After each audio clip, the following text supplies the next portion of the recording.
Next thing we did was give budgets to each sales clerk. Now, in most retail stores, what a sales clerk does is he sells stuff and then goes home.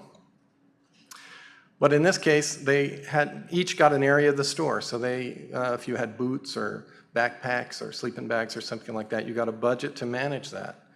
Now, we know the only way out of this situation, given the numbers I gave you earlier, was to increase turns. We had to take the very little bit of sales we had and turn that, so we pulled a margin off of it, and that would allow us to pay down our debt a little bit.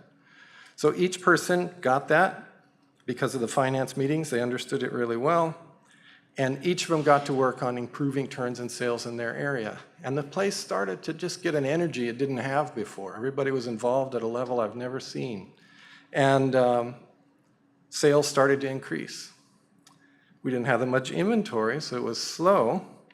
So I had to go back to all of our suppliers and say, well, we need you to ship us more inventory, and they weren't willing to do that.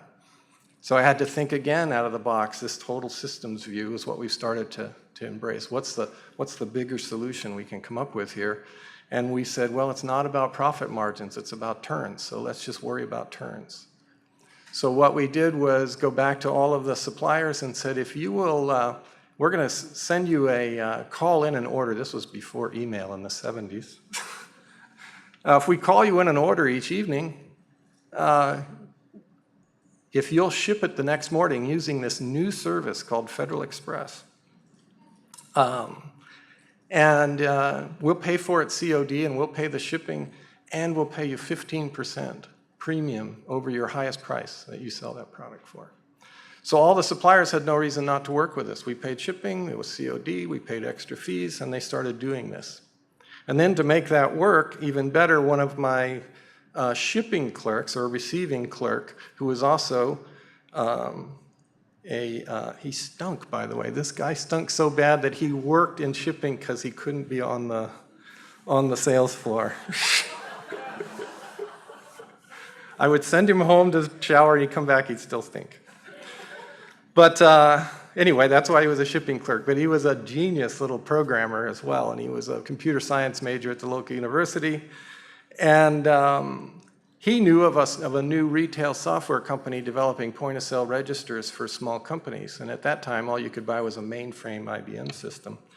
But that company was struggling too and getting ready to go out of business. And he knew that. So he called him up and said, why don't you install one of your systems in our stores? We'll help you figure out how to make it work. And then you can use us as a reference. We'll gain and you'll gain. And they said, sure. And they went one step further and put a full-time programmer on our staff as well. And so they actually did dial this program till it worked really, really well. And that company is quite big now. I think they're called Retail Solutions, big firm in Silicon Valley. We were their first customer.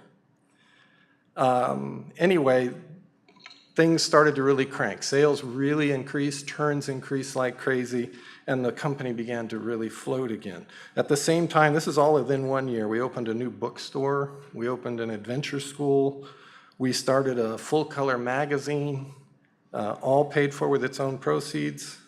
Turns increased, cash flowed, we were profitable within the year, and all the staff were making 40% more than they were before. So to me, it was just amazing what people could do when they had purpose, knowledge, a small stake in the outcome.